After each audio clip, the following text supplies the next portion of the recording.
G'day everyone, welcome back to the Tommy Kendi. What's my last name?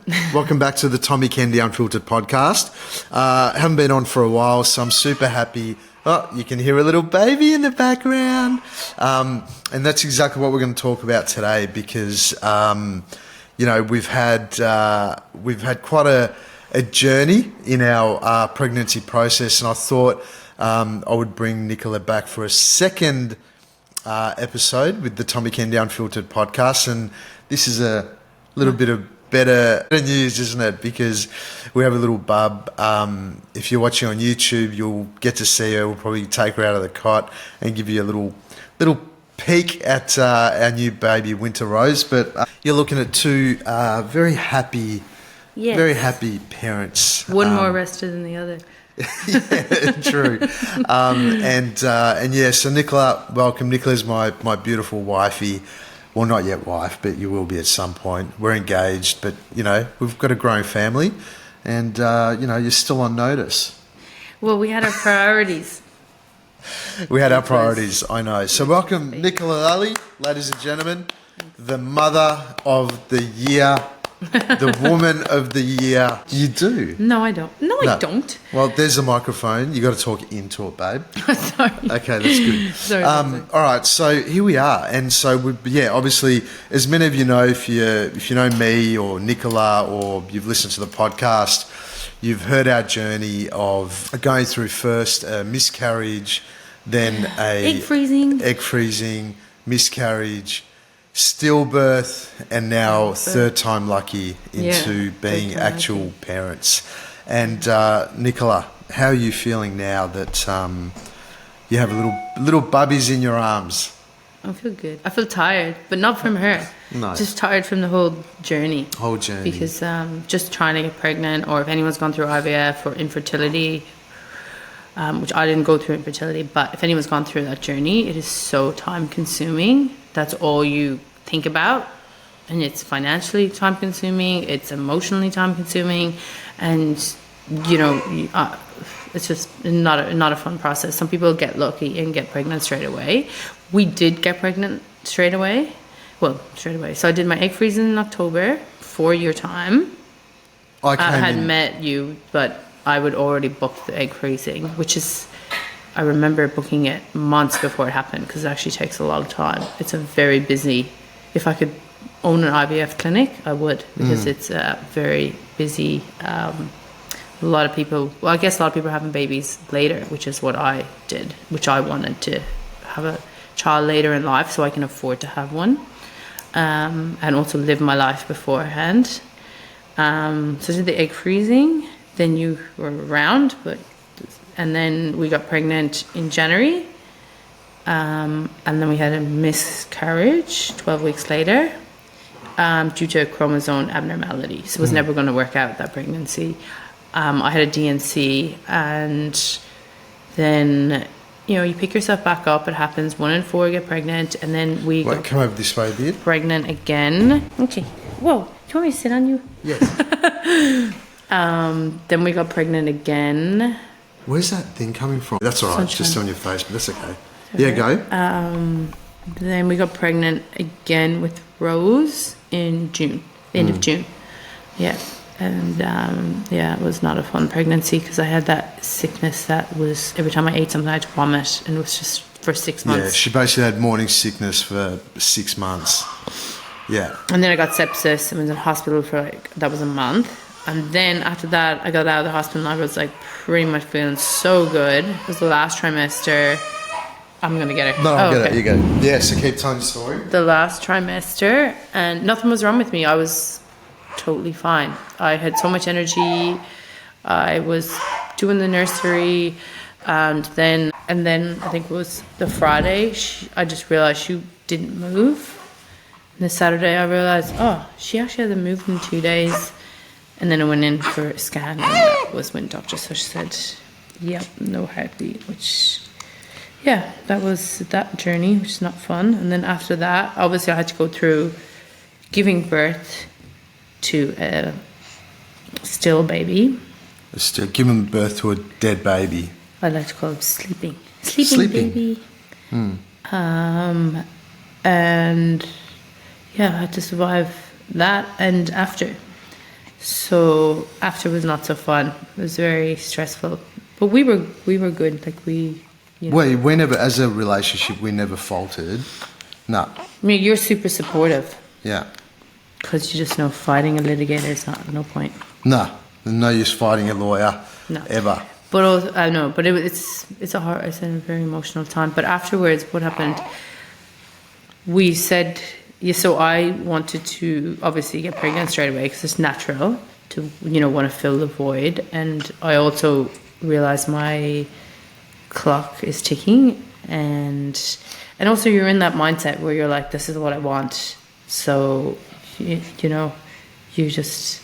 got to go for it. I know a lot of people afterwards, they were like, take some time, take a year. I'm like, I don't have a year. Which is what everyone told you to do. But it wasn't for me. No, you were just like, fuck taking time. I'm having a baby, mate. No, but I was only going to sit there and grieve for a year. Where is that going to get me? Nowhere. Yeah. I'd be sitting here still talking about it. Like talking about it, it happened. I had to accept what happened and move forward. As hard as it was. And I did go see somebody. You did? Counselor, yeah. Everyone, like you guys met me. Whereas I just want to go back to work, and that's how I deal with things. I just work. And I focus on work because a lot of my clients didn't know I was pregnant, so it was easy. So no one was asking me, how's the baby, or what happened, or my clients who were my friends knew, but other clients didn't know, which was really good for me at that time. But yeah, I did go see someone, and then she kept talking to me about gender selection because I really wanted to have a girl, so I was determined to have a girl again. So I had good clients that had been through gender selection in America because they also wanted to have a girl, and then decided that's what I wanted to do. But you wanted me to try naturally for 6 months. I said gender selection. Torture. What a fucking joke. Like, I just thought it was like a designer baby. You didn't even know what IVF was. You did. You thought I was like, babe, you were like, that's so typical. You just want to have a designer baby. And I'm like, Totally. It's not a designer baby. And No. if there was a designer baby available, I would fucking do it. Yeah. No, you would. But there was... I didn't actually do my research at all. No, you didn't. No, I didn't. Driving me crazy.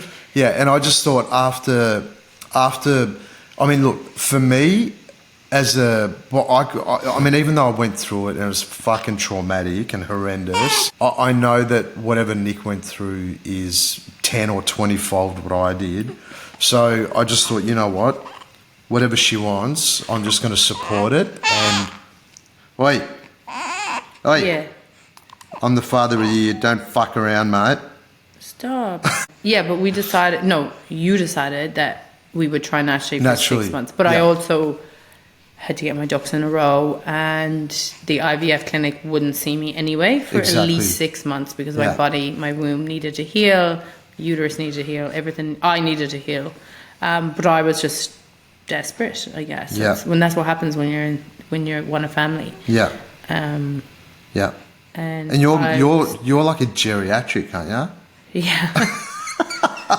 Yeah. Isn't that what they say you are? Like after what age are you? 35. 35. So Nick was like 39 when we got pregnant with Winter. Yeah. And she was marked as a geriatric. After the age of 35, you're marked as a geriatric. Yeah.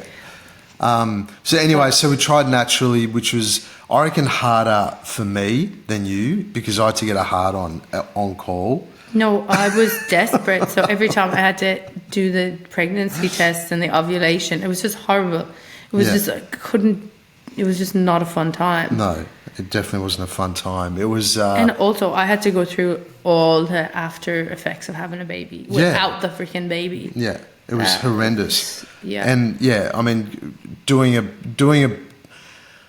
going through a full pregnancy and then at the end having nothing to show for it. And I sort of remember back now, like we were really upset. It was such a horrendous time. But also at the same point, like people were so upset for us, even more so parents. And I didn't understand. Yeah, I didn't understand why are they so upset, like these parents, and because I didn't realise, now having winter, I didn't realise what we missed out on. Yeah, that's what I felt worse about roads now than I did before. It was like you're robbed of... I remember thinking, it's so much worse for me because I had nobody to go home to. Yeah. So I was thinking, there's other people, there's a group of women and they all had already, that this counsellor put me into, that they all had babies. But they all then had a stillbirth, a second or third baby. And I'm like, I can't relate to these people. No. They don't know. They went home to other kids.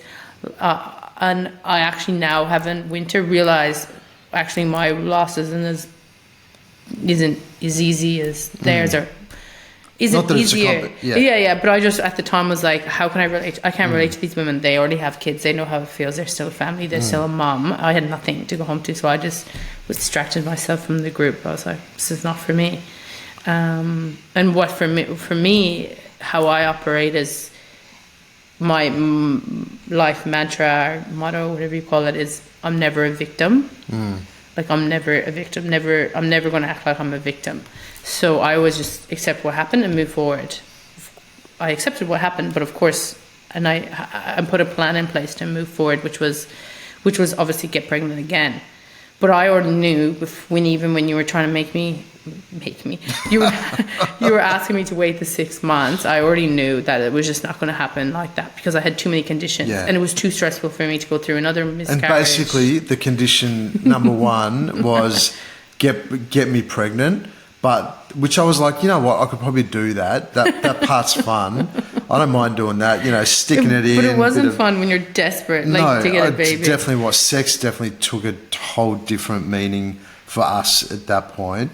And then the second condition was you have to impregnate me with a girl. And I'm like, okay, so while I'm blowing my load, I basically have to go, hey, this sperm, get into that egg. Not the boy sperm, the girl sperm has to get into the egg. True. So I was under a bit of pressure, mind you. Bit of pressure. But you know what? As you said before, the one thing that never faltered was the love that we have for each other. Amazing. Yeah. That was awkward. That's better. It's awkward kissing into the camera. And we're not here to talk about our relationship. No, we're not. Well, I guess I just want to inform people about gender selection. I mean, I had the opportunity to do that. I'm blessed. So my view was, okay, I've got all these eggs. I'm going to utilize them. And then I spoke to an IVF doctor here. And then at the same time, I had clients who were telling me they knew that I wanted a girl and they knew what happened to me. And they would give me information, but they went to America and had gender selection. And I'd never heard of it before because I just, you don't know what you don't need to know. So I chose to do IVF in America because I was going to do IVF here. And I thought, why? I'm spending my money, it's my body, it's my time, it's my, it's going to be my life basically at the end of the day. I may as well choose what I want. So I decided to do gender selection in America. And that was like, you did not understand that at all. You were saying, we could be happy with any baby. And I heard that a lot from people. You should be grateful for any baby. Why are you going to America? You can just do IVF here. What matters if it's a boy or a girl? And I'm like, yeah, maybe it doesn't matter to you, but it matters to me. And after what I've been through, I just want to control as much as possible in the whole process. So we pretty much like 2 or 3 weeks after Rose, I started making all the phone calls about the IVF. But we had decided we're going to wait 6 months. The IVF clinic told me I had to wait 6 months anyway. So I said, Tommy, yep, okay, I will do what you want to do. But it was never going to work because it was just fueled with stress and anxiety. And then ovulating this day, it's not a fun way to live. And, okay, what else happened then? Yeah, so then I made all the inquiries for gender selection in LA. I also spoke to someone in Mexico, another place in Greece. But I was always going to go. I was just doing my due diligence, but I was always going to go to America where my clients had been. So they had been, and it was a great experience for them. Unfortunately, they didn't get pregnant. but they ultimately got pregnant after with the girl, so they were very happy. So we were doing that, but there was a lot of arguments between me and you about that. I just didn't get it, and You didn't know what IVF. You thought I was getting a designer baby, which I would have. Yeah. For sure, if I could, but it's not legal yet. CRISPR is not legal yet. But No, I don't know when that will be. But either way, look. So we got to the birth, or not to the birth. We got to. Wow. No, I mean IVF eliminated so much in my head. It took out any. It was the best embryo that was going to go into you, and it eliminate chromosome abnormality and all these abnormalities that we could have faced if we tried to get pregnant again. And also, I'm older. Yeah. So, my eggs aren't as high quality as they were. Yeah. Yeah. Yeah.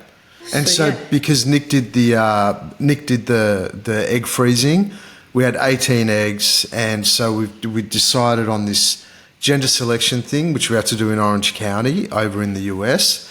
And by that time, I was on board. I'm like, you know what? Whatever needs to happen. Like I just stopped. I was just like, Nick's been through enough. Whatever needs to happen in order to support her, I'm like, I'm in. So Nick had 18 eggs. I had to blow in a cup, go into this place. If you ever had to blow in a cup, God, that is not a fun experience. I mean, you go into this dingy room where, 20 other guys before you have just like, knocked one out and blew in a cup. So it's not the most sexiest experience, but yeah, you do it. I mean, any opportunity to lose a load for most guys. Yeah, whatever. You had the biggest story. You were trying to at the time I had called her Charlotte because I'm a visualizer, so I write things down. I'm like, all right, her name is Charlotte Rose, and I think you were saying that in your head the whole time. Yeah, no, it was basically like I had this big plan to go in and be in, as I ejaculated, to be in gratitude. So I went into this room, and my whole plan was like put myself in gratitude and blah blah blah, and then just knock one out and I'm all good to go, and then whatever sperm comes out will come from a place of gratitude, and that was very hard to do. When you walk into this room, it's sticky, it's dirty, 20 other guys have wanked off before you that day, and to go into gratitude in that environment was definitely tough, but I somehow did it. I'm not going to go into the full story of how that went down, but somehow I was able to get it out. But I mean, look, maybe there was a little level of gratitude as I ejaculated her into a cup, but I don't know how much gratitude was in there. But now there's a lot of gratitude because we have a little bubbies. Don't we, baby? And I remember you calling me, you were like, that was so hard. And I'm you are joking. You're actually calling me, telling me that was... I had to get off the phone. I was like, you're joking me. It's very funny. I went through everything else, organising everything. So I shipped... So I had my eggs at Melbourne IVF, and I shipped... Melbourne IVF, I think. And I shipped them over with Tommy sperm over to America. So they make the embryos over there because it's illegal in Australia to choose the gender of your baby. You just get whatever embryo you get. And that's great. Most people don't care about the gender. I did. Maybe I wouldn't have as much if Rose didn't happen. But, I had all the clothes. I had all the girly clothes. I had all the stuff at the nursery. I did bring a lot of it back, but I kept a lot of the nice stuff just because I'm like, no, we'll have a girl again. Anyway, I was just determined to have a girl. So we shipped over the eggs. I had 17, and 15 embryos then survived. And not one thought bubble ever entered my head to think that they would not survive. So we were getting emails every day saying, I had already booked my flights, I'd booked accommodation, we were going, that was it. And they told me not to do it. They said, don't do it till you know what embryo you have. But the way I operate is like, I just do things and then I work out how to get there. Isn't that right, Tommy? I work backwards that way. But I had already booked everything, and then they told me not to do that. I didn't listen. You didn't listen?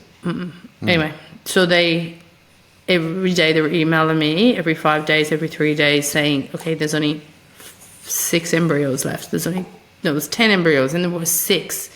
Then there was 4, and there was 2 boys, 2 girls, and they were like, they still have to go through another 48 hours to see if they're viable. And I'm like, oh my God, I cannot believe what I'm reading. Out of 18 eggs, it was already 5 a roller embryos, coaster yeah. because I was on a lot of hormones and drugs and stuff before that you've got to prepare yourself for. And these guys are meticulous with their drugs, vitamins. They want you to do it for so many months beforehand.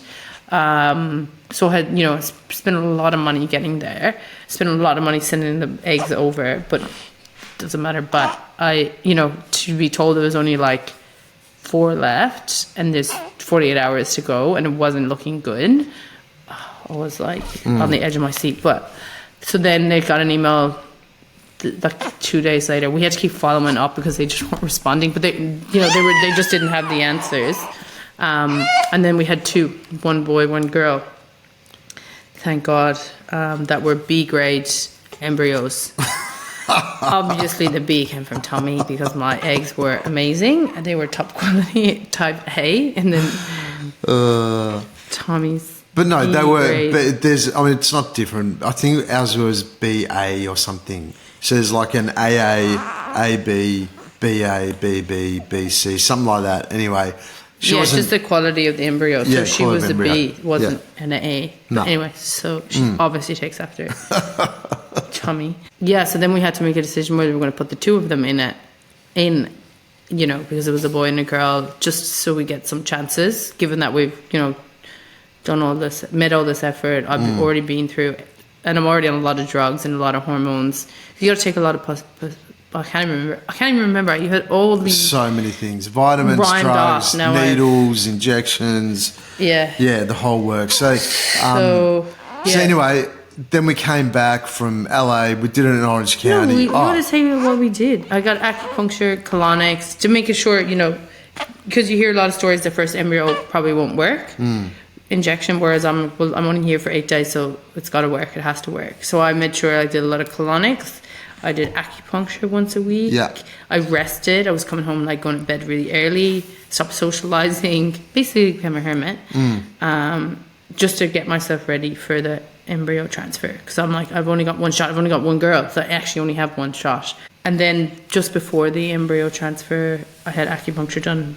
And then after, I had acupuncture done after that as well. Yeah, after. So we did the implantation, which takes about 10 seconds. I know, it's crazy. It's crazy. I'm like, fuck, we paid all this money for this guy to just come in, pop the thing for 10 seconds. But it makes sense. I mean, those guys over there were incredible. Yeah, they were. Highly recommend them. Yeah, incredible. What's it called? I can't remember. HRC. HRC, that's it. HRC. It's Gender Selection Australia. Yeah, pretty much. But they're... Yeah, they were... Answer any questions. They're so thorough. Yeah, it made it easy. But it was emotional. Very emotional. Really emotional time. I've got a video of her going in, and it's so cool. I might even post it. Crazy. It's craziness. But anyway, so then that went in, and then we did a bit of party time in LA. We had a couple of nights out on the bags in Hollywood. I had to rest for 48 hours. I wasn't allowed to do anything. No. So I just rested. Yeah. We had a really good holiday. So we were like determined that it was going to work, and thankfully it did. Then we came back and we had to wait 10 days to do the blood tests. So I went and got the blood test done, and it was due back at like 12. We didn't hear anything from our doctor, so I thought that's not good news. And then all day I was sitting by the phone waiting. To change her nappy. So let's pause. All right, we're back. We just had to change a couple of nappies. So yeah, we were talking about the blood test. So yeah, we did the implantation, which took not that long. It was pretty emotional time. And then we came home, had a bit of a rest or whatever in LA, came home, and then we had to wait 10 days. Yeah, 10 days you do blood tests. Just do the blood test, which is the HCG levels, I think it is. So I did that test in the morning. I was supposed to get the results back by midday. didn't hear anything. I said my doctor didn't hear anything. So just kind of assumed then when we got home that like 6 p.m. I got home from work and I'm like, okay, it obviously didn't work. And then we got a message at 8 p.m. Lucky you were home at the same time, and they said, yeah, you've got high levels, so something's going on, but it's still very early days. Don't get overexcited. And I remember the doc saying, well, the OB, he's like, look, we've passed the first hurdle, Yeah. which is you're pregnant. And we're like, oh my God, it's worked. And secretly super excited, but Yeah, but cautious. cautiously excited. Yeah, very cautious. Which is basically that was basically the energy of our whole pregnancy Yeah. in the winter. Yep. Yeah, it was. Yeah, there was no excitement. I mean, I kept it. I kept it hidden. I didn't tell anyone I was pregnant. Anyone that I didn't have to tell, I didn't tell. I was anyway. So that was 10. That was 10 days, and then of course we had to wait then for our first scan, which was a couple of weeks later. But then at week 9, I was in the office and I was in a meeting, and I felt this like something like something leaking. So I went to the bathroom and I had full period blood everywhere. And I'd said that morning that I had a pain in my back. Yeah. Which was not a normal complaint for me. Not a normal complaint. My lower back, my upper back, I'm always complaining about. But yeah, I had this odd pain, and it was like period pain. But I didn't think anything of it. And anyway, went to the office, and then yeah, full blood everywhere, and I had obviously burst out crying because I was at that's it, we lost her, and that was at week 9. And Nick called me on the phone. She's like, we've lost the baby. I'm like, what the fuck? What? What do you mean we've lost it? She's like, I bled everywhere. Da, da, da. And I'm like, oh, no. Fuck. I know. And we had to wait a couple of hours. Oh, the way to go for that scan. And we were like, why? Every time we used to go for a scan, we'd get so nervous. And still till the end, we'd got so nervous. I was like always holding my breath. I know. Every time it's like, just show us that heartbeat. And you can't really be emotional because there's always different sonographers at the time. So you're just like holding it in. They don't understand what you've been through. But yeah, that was I was just like, we're like, that was it. No, we don't have her. She's not like that. We've lost her. There was just so much blood. I don't even know how. So anyway, we went in and they were, take a couple of seconds before they say there's a heartbeat. I'm like, is there a heartbeat? Is there a heartbeat? Yeah. Anyway, she said just a heartbeat, but there's a big tear, and there's in her what's it called? The placenta, uterus maybe. There was a tear. Yeah, there was a tear from the last pregnancy because it happened so quickly, and that tear didn't go. So basically, it's probably why they tell you to wait 12 months before you get pregnant again. Yeah, I think when I first met the doctors, they're saying, can you wait, like ideally wait 12 months? I'm like, no, and they said, all right, minimum 6 months. You've got to wait before we see you. Because they want to set the successful IVF, not an unsuccessful one. So there was a big tear, and it was basically 50-50 whether she was going to survive. So I was put on bed rest for 2 weeks. Not allowed exercise, not allowed do any heavy lifting, not allowed clean the house, not that I ever do anyway. Yeah, etc. So it was like an emotional roller coaster the whole pregnancy. So basically, because we went through the stillbirth last time with Rose, with this pregnancy, it was almost impossible to get excited. Yeah. Because the stillbirth happened so late in the last pregnancy at 38 weeks, and it's almost like we didn't know any other scenario other than a birth being trauma. That's all we ever experienced. So we didn't know what it's actually like to have a normal birth. All we're used to is just either trauma or death or whatever, so we're just like, fucking hell, how are we meant to get excited, and everyone around us, we had so much support. Unbelievable. Just our close friends, close family, everyone, just incredible amounts of support. And yeah, so we somehow, I don't know, cautiously went through this pregnancy, and, I mean, it was, I think the the way Nick dealt with it was work as much as she possibly can. So she's basically, I feel sorry for anyone that got sued by Nicola Lally last year or this year, because they would have felt the wrath of the Lally. So yeah, Nick just went on a little of just suing as many people as she possibly could. Not without merit. People obviously had merit. No, of course. And for me, I just went into this protection mode. I was Yeah. basically just like, you know what? Whatever Nick needs, I'm You were so good. yeah. You were amazing. Like massaging me and like cooking dinner. I was. Yeah. I didn't do anything. Like I didn't have to do anything but work. I didn't really care, you know. It was just and it's weird because you do as a dude. If like, I always, I never lost myself as a like. I still felt super masculine and super supportive and whatever. Even though Nick was is basically the breadwinner at this stage. I mean, she earns really good coin.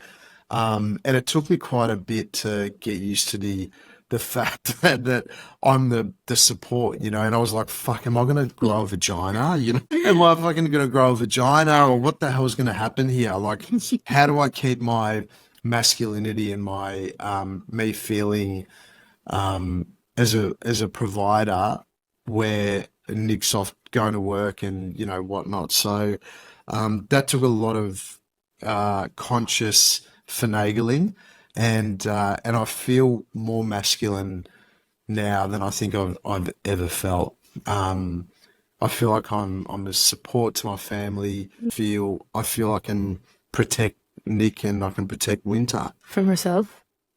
from herself. Yeah.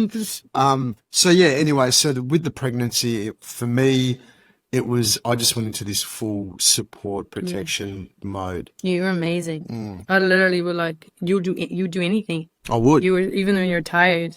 Yeah. Like I'm like, I need this food. You'll go get it. Yeah. So good. Yeah. Like mainly apple pies. Apple pies. Yeah. Yeah. I put on so much weight during that pregnancy. Oh, I didn't care. Your tits look amazing.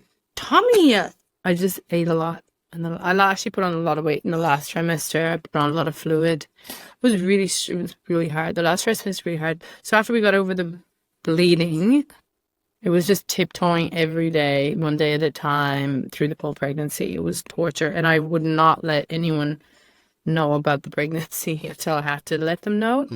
Because I just didn't want to talk about it. I just didn't need to tell them again the sad story if something happened. Just didn't need to talk about it. And then, yeah, so trimester 1, I was totally different to the first pregnancy. So I wasn't as sick, but I was hungry all the time, just eating nonstop. And I was tired, so I'd go to bed at like 5 o'clock. Second trimester, I actually got my energy. So then I started renovating the house. There's something to do. I need to keep my mind occupied all the time. Yeah, true Just that. whatever had to get me through. And then the third trimester was just absolute torture. I had a lot of fluid. I was wearing Ugg boots into the office every day because my feet were so swollen. And I literally could barely walk in the stand. She actually looked like, her legs looked like Michelin legs. Like, the Michelin Man? That was Nick for the last couple of months. It was not good. So that's when people started realizing I was pregnant. Anyone that came up to me, I'm like totally triggered. And I was so rude, but I was like, I'm sorry, I just can't. And people ask me, are you pregnant? I'm like, no. And they're like, okay. Where she had a massive belly, huge legs, cankles. Yeah, I just looked like I was fluid. Yeah. I was full of fluid. But I would just get totally angry and triggered. So stupid, but I just couldn't help it. Yeah. I'm like, what? Like, why are they asking me? And I knew people cared. But it was like, yeah, no, don't talk to me about it. Yeah. So anyway, we tiptoed towards the finale day, and Nick had it in her head that she didn't want to get to 38 weeks. Because that's when the stillbirth happened with Rose last year.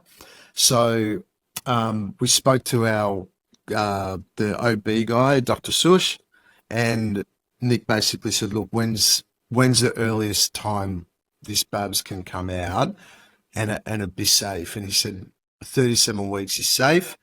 So we basically booked in to go into hospital to get induced at 37 weeks. Yeah, on the Wednesday. So I thought I'd have her on the Wednesday or the Thursday. Yeah. But that didn't happen. No. So, but the minute I got into hospital, I actually relaxed. I actually rested because I was relieved that we were there, and I knew we were being monitored because the whole last trimester I was waking up at 4 a.m. to check that she was alive because I thought she was dead every night because she wasn't a big mover. Yeah. So every night I'd be checking the heartbeat at like 3 or 4 a.m. Couldn't sleep. So the minute I got into hospital, I actually just rested. I got a good rest because I was constantly being monitored, and everyone was so amazing at work. People, like, honestly, nurses and midwives is just incredible. Yeah, so we got induced on the Wednesday, and I was determined to have a natural birth, not a C-section, and then put the gel in. I had to put the gel in again the next day, and then put more gel in that night because she just wasn't coming out. Yeah.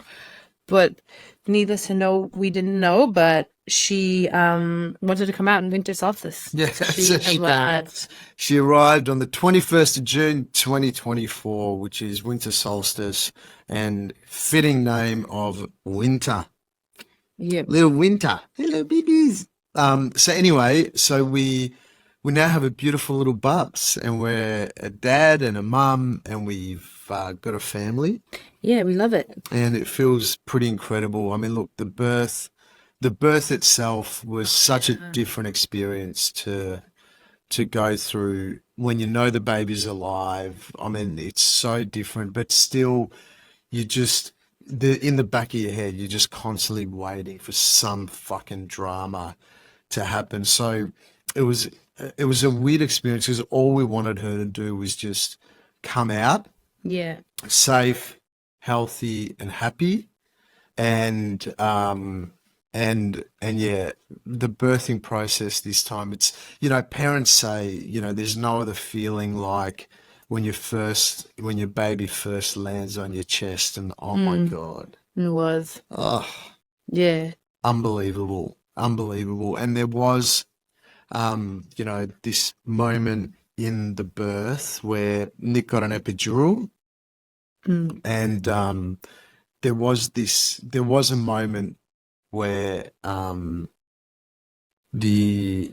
just before she got her epidural, you have to sort of lean over so your back is rounded, so they can find where to put the needle into your spine. And because Nick never really grieved the loss of Rose.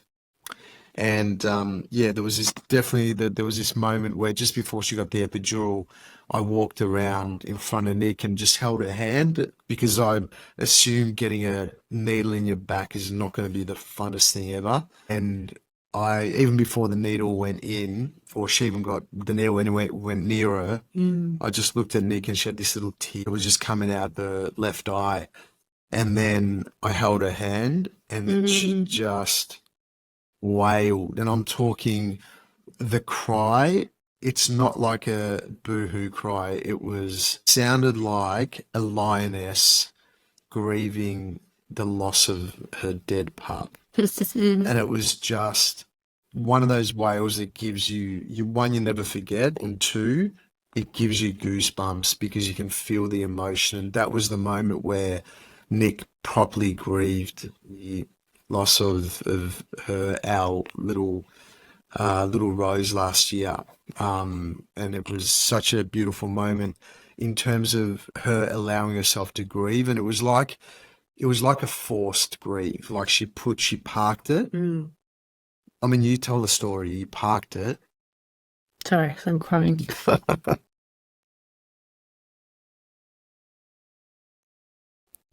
No, I just had a lot of emotion building up. That's all. Like I did just concentrate on the IVF and then the pregnancy. So I had a lot of built up holding on to a lot of grief that I was, just couldn't hold on to anymore. But during the labor, or during the last tenacity of the labor, like the last hour, I went into shock. Like the trauma just came out through me.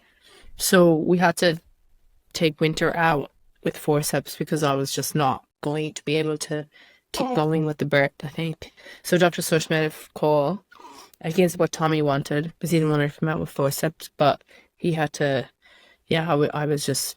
I don't know what happened. I just went into shock. I just started shaking. Mm. It was yeah. And now I'm grieving Rose more than ever because I realize what we've lost with Rose.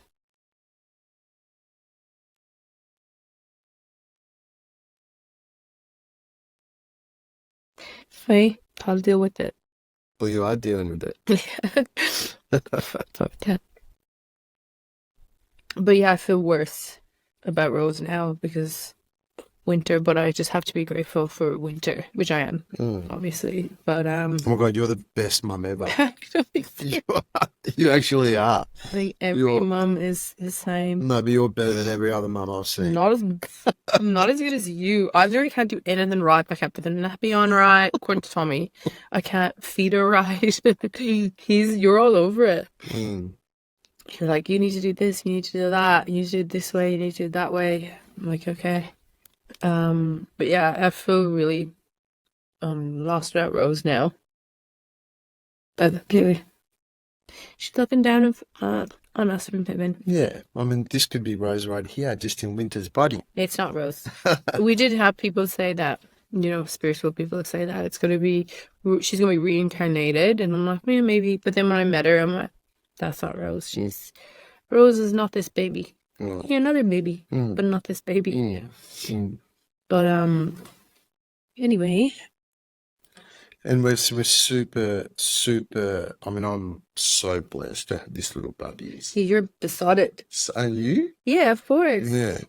You're doing so well. Like, even just watching Nick, the amount of cuddles Winter gets with Nick is unbelievable.